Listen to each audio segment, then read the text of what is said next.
Muito bem, meus amigos, estamos de volta aqui no seu canal Você e Deus. Eu sou o Marcelo e desta vez, então, para falarmos um pouquinho sobre escatologia, sobre o comentário que nós estamos fazendo aí, né, sobre o livro do Apocalipse.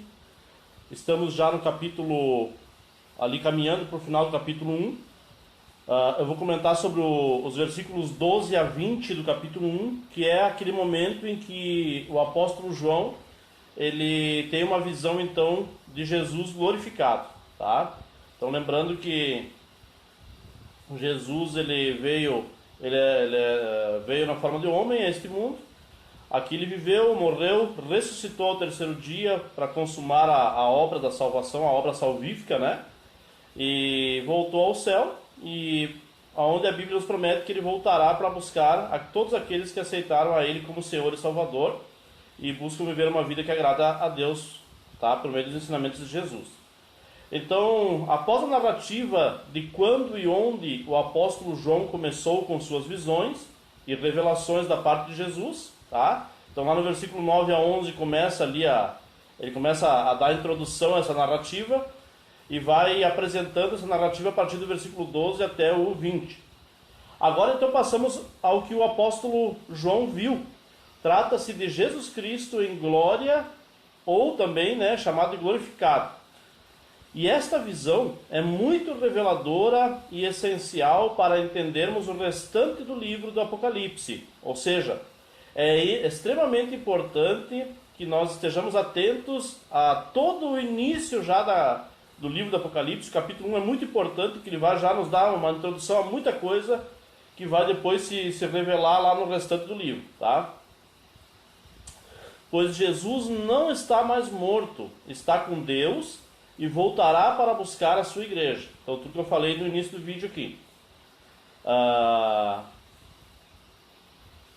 Esta visão aponta para a sua autoridade, poder e glória. Então, o que nós podemos entender desse primeiro capítulo aqui? E até o versículo 20 que nós estamos acompanhando. O Apocalipse, desde o primeiro capítulo até o último capítulo, ele vai desvendar, né, vai revelar a nós coisas que estarão para acontecer, coisas que estão nos bastidores do mundo espiritual, mas em tudo isso, o centro, o personagem principal, a pessoa mais importante de toda a história do homem, da igreja, e também do livro do Apocalipse é Jesus Cristo, tá? Ele é o autor e consumador da nossa fé. Então Jesus ele vai estar do início ao fim, tá? Talvez com outras nomenclaturas aí, mas sempre Jesus no centro da mensagem do Apocalipse, tá? E aqui então o apóstolo João está introduzindo esse assunto, falando justamente sobre isso, que Jesus é o centro do Apocalipse, tá?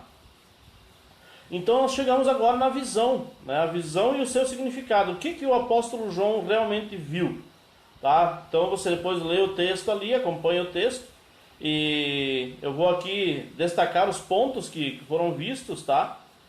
Ele fala que ele viu 7 castiçais de ouro, no meio dos 7 castiçais ele viu um homem, né, vestido de vestes talares, vestes compridas que iam até os pés, com um cinto de ouro que atravessava o seu peito, cabelos brancos, olhos como chamas de fogo, pés como bronze polido, voz de muitas águas.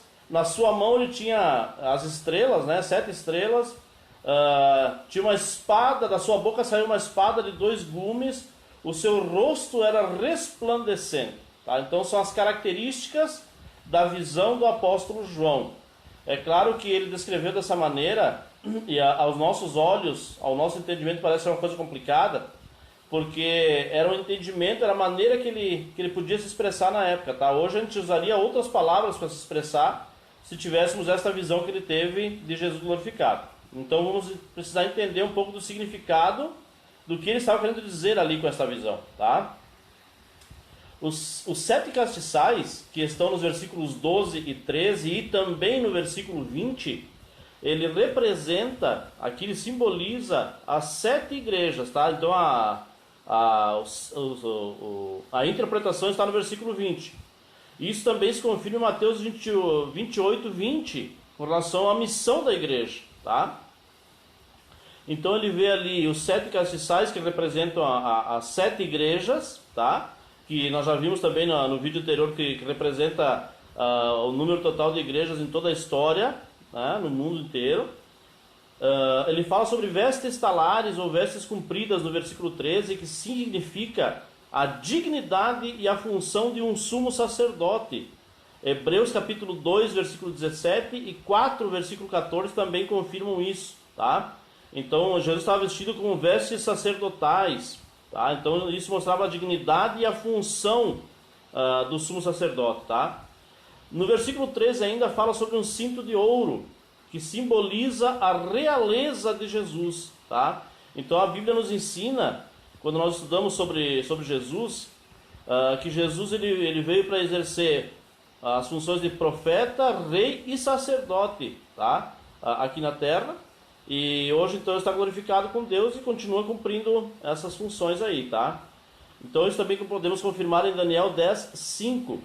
Também temos ali cabelos brancos no versículo 14. Esses cabelos brancos, eles representam, ali simbolizam a função de juiz, que Daniel capítulo 7, versículos 9 e 10, nos apresenta como o varão de dias, ou a pessoa de muita experiência, de muita maturidade, de muito tempo de vida, tá? Também nos fala no versículo 15, olhos como chamas de fogo. Isso aqui significa uma visão penetrante e a ira consumidora contra o pecado, tá?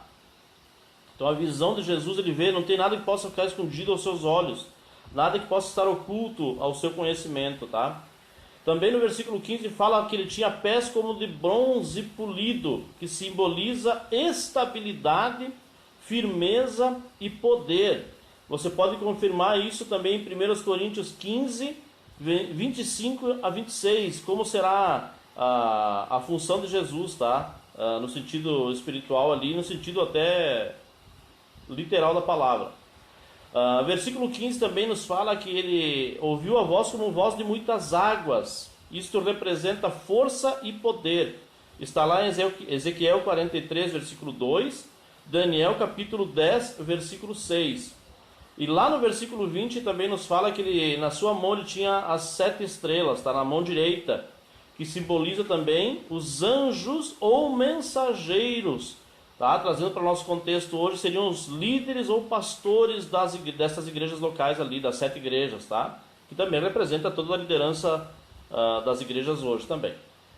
No versículo 16 fala também que da sua boca saiu uma espada de 2 gumes, né? E isso nós já temos em outros textos bíblicos confirmando que nada mais é que a palavra de Deus, né? Ou simplesmente é a palavra de Deus.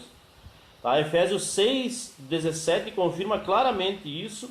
Apocalipse 19, 15 também nos confirma que essa espada de 2 gumes é a palavra de Deus. Tá? Então é ela que julga, é ela que traz todo o poder de Deus aí manifesto para a salvação e para o julgamento, para a sentença eterna.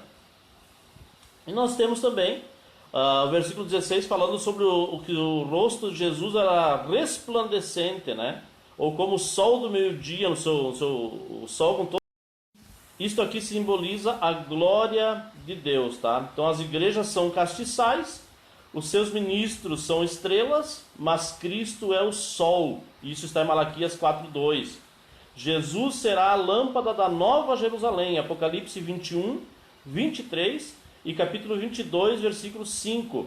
Qual é a conclusão então nossa reflexão de hoje sobre a visão de Jesus Cristo glorificado? Primeira, Jesus está atento a tudo quanto acontece no mundo. Isso traz conforto e encorajamento a todos os seus discípulos. Segundo, ele está no meio de suas igrejas e zela pelo seu povo. Deve nos encorajar, então, saber disso, a nos santificarmos, a batalharmos pela conquista de mais almas e a vencer todas as provações com paciência, pois teremos vitória em e com Cristo, tá? Terceira lição: Jesus tem na sua mão direita os pastores de seus rebanhos. Ele os chama e comissiona, os sustenta e ampara, os dirige e dignifica. Tá? Então, enquanto os líderes, os pastores estiverem buscando a presença de Deus, aqui então nós vemos Deus cuidando deles, Deus dirigindo a vida deles, Deus os usando ali com autoridade, né? Para anunciar a palavra de Deus ao seu povo, anunciar tudo que Jesus tem nos orientado. E quarta lição, o que Jesus é, o que ele fez e aquilo que promete fazer é o suficiente para que a vida cristã seja cheia de paciência, esperança e intensa satisfação espiritual. Não precisamos temer nenhuma ameaça. Então que estas palavras possam abençoar a tua vida. Se você gostou desse vídeo, nos ajude se inscrevendo no canal, compartilhando este vídeo, tá? E enviando ele para muitas pessoas que você sabe que precisam ouvir as verdades do Evangelho. Então que Deus te abençoe e até o próximo vídeo.